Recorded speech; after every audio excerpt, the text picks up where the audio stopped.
चलो एक सवाल से स्टार्ट करते हैं। बड़े बड़े सपने देखना, ऐसी चीजें सोचना जो अभी इम्पॉसिबल लगती हैं, क्या ये गलत है? पता है, यही सवाल, इसके ही अराउंड पूरी स्टोरी गोइंग प्लेसेस घूमती है। Welcome back to the channel, जहां हम इस चैप्टर को आज बिल्कुल डिटेल में समझेंगे। ये स्टोरी है एडोलेसेंट फैंटेसाइजिंग के बारे में। वो एज जब हमारी इमेजिनेशन सबसे पावरफुल होती है, और उस एक पॉइंट के बारे में जब हमारे सपने आकर रियलिटी से टकराते हैं। तो चलो स्टार्ट करते हैं। हम इस स्टोरी को इन पार्ट्स में समझेंगे। सबसे पहले सोफी के सपने से स्टार्ट करेंगे। फिर स्टोरी के जो मेन पिलर्स हैं, मतलब थीम्स और कैरेक्टर्स, उनको देखेंगे। उसके बाद सोफी की फैंटेसी दुनिया में घुसेंगे। फिर आएगा a famous Danny Casey incident, उसको एनालाइज करेंगे। फिर the moment of truth, reality का पल, और एंड में एक क्विक समरी, ताकि आपका रिवीजन आसान हो जाए। तो स्टोरी की जो हीरो है, उसका नाम है सोफी। एक टीनेज लड़की है, स्कूल जाती है, और स्टोरी शुरू होते ही वो अपने फ्यूचर के लिए एक बहुत ही बड़ा अनाउंसमेंट करती है। स्कूल से घर आते आते सोफी अपनी दोस्त जैंसी से कहती है कि स्कूल के बाद मैं अपना बुटीक खोलूंगी। और पता है, बस ये एक सिंपल सी लाइन पूरी स्टोरी का फाउंडेशन सेट कर देती है। यही वो ड्रीम है जिसके अगेंस्ट हम उसके रियलिटी को, उसकी असलियत को नापेंगे। लेकिन सोफी की रियलिटी क्या है? उसकी दोस्त जेंसी, जो काफी प्रैक्टिकल है, उसे याद दिलाती है कि भाई, हम दोनों के किस्मत में तो बिस्किट फैक्ट्री में काम करना लिखा है। टेक्स्ट में साफ साफ लिखा है, दे वर ईयरमार्क्ड फॉर द बिस्किट फैक्ट्री। ईयरमार्क्ड मतलब उनका फ्यूचर पहले से ही डिसाइडेड लग रहा है उनके बैकग्राउंड के हिसाब से। और बस यही है स्टोरी का मेन कॉन्फ्लिक्ट, सपने वर्सेस असलियत। चलो अब स्टोरी के कोर कॉन्सेप्ट्स को समझते हैं। ये पार्ट ध्यान से सुनना, आपके एग्जाम आंसर्स के लिए बहुत इंपॉर्टेंट है।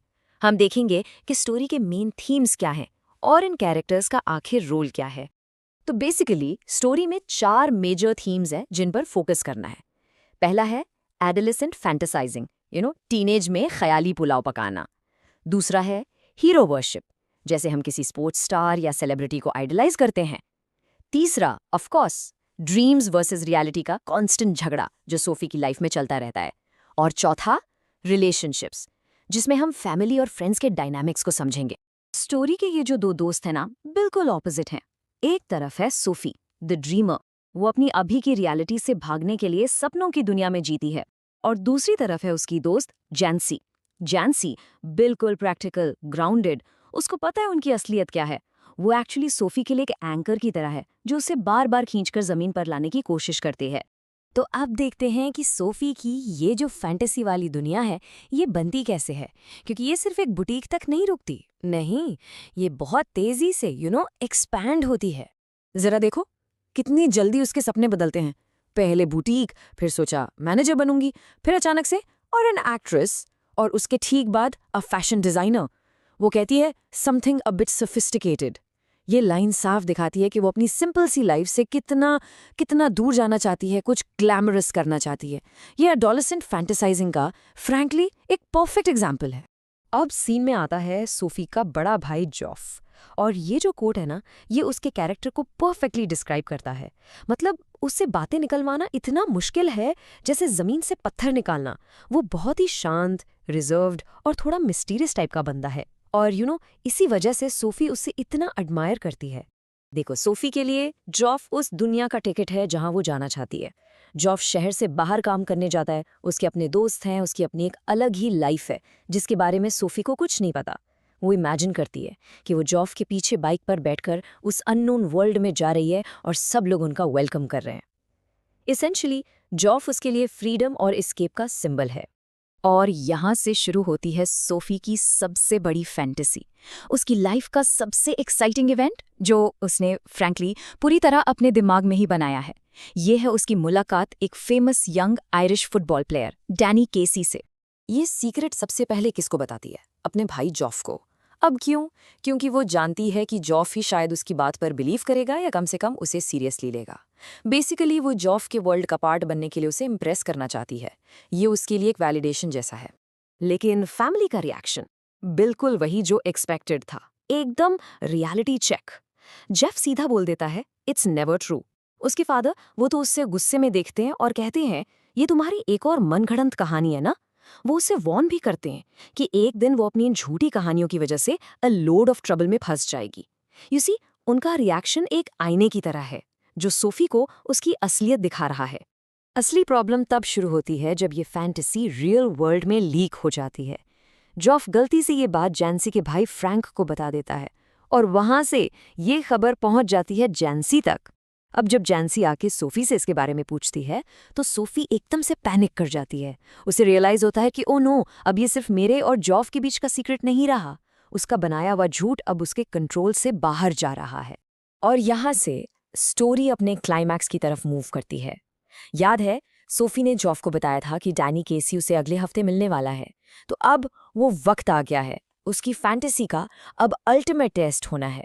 तो सोफी उस जगह पहुंच जाती है जहां उसने डैनी केसी से मिलने का सोचा था, एक कनाल के पास एक सुनसान सी बेंच पर। ये वही जगह है जहां वो बचपन में खेला करती थी। यहाँ का जो एटमॉस्फेयर है वो बहुत ही शांत है और वो अकेले बैठकर इंतजार कर रही है एक ऐसे इंसान का जो कभी आने ही नहीं वाला। और जैसे जैसे वक्त निकलता जाता है उसके अंदर डाउट आने लगता है। और ये पहली बार हो रहा है कि सोफी खुद अपने झूठ पर, अपनी ही फैंटेसी पर सवाल उठा रही है। वो होप और रियलिटी के बीच में झूल रही है और सच्चाई धीरे धीरे उस पर हावी हो रही है। और जब उसे फाइनली एहसास होता है कि डैनी केसी नहीं आएगा तो बहुत बहुत उदास हो जाती है। ये line, and it is a hard burden to carry this sadness, बहुत पावरफुल है। ये सिर्फ डिसअपॉइंटमेंट नहीं है गाइस, ये उस सपने के टूटने का बोझ है। ये उस सच का बोझ है कि अब वो कभी अपने परिवार को गलत साबित नहीं कर पाएगी।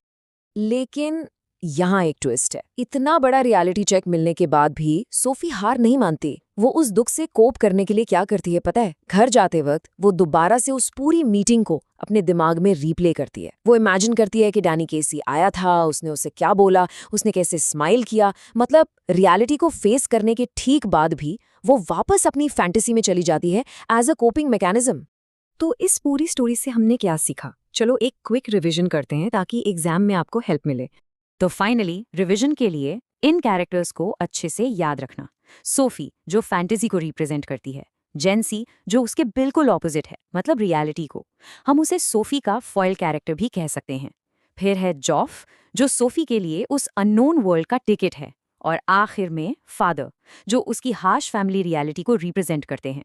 देखो, हर कैरेक्टर का एक बहुत ही स्पेसिफिक पर्पस है स्टोरी में। तो इस पूरी स्टोरी का फाइनल टेक अवे क्या है? सिर्फ ये कि हमें सपने नहीं देखने चाहिए, बिल्कुल नहीं। ये स्टोरी हमें उस साइकोलॉजी को समझाती है कि जब हमारी रियलिटी हमें ट्रैप्ड फील कराती है, तब हमारा माइंड फैंटेसीज क्रिएट करता है एज एन एस्केप रूट। यही सपने हमें होप देते हैं। अब असली सवाल ये है कि सोफी की स्टोरी हमें हीरो वर्शिप और हमारे खुद के एस्पिरेशंस के बारे में क्या सिखाती है। कहाँ पर ये फैंटेसीज हमारे लिए हेल्पफुल होती हैं और कहाँ वो हमें आगे बढ़ने से रोकती हैं। इस पर जरूर सोचना। और हाँ, इस चैप्टर के डिटेल्ड नोट्स और इम्पॉर्टेंट क्वेश्चंस के लिए आप हमारा टेलीग्राम चैनल ज्वाइन कर सकते हैं। वहाँ आपको सारा रिवीजन मटेरियल मिल जाएगा।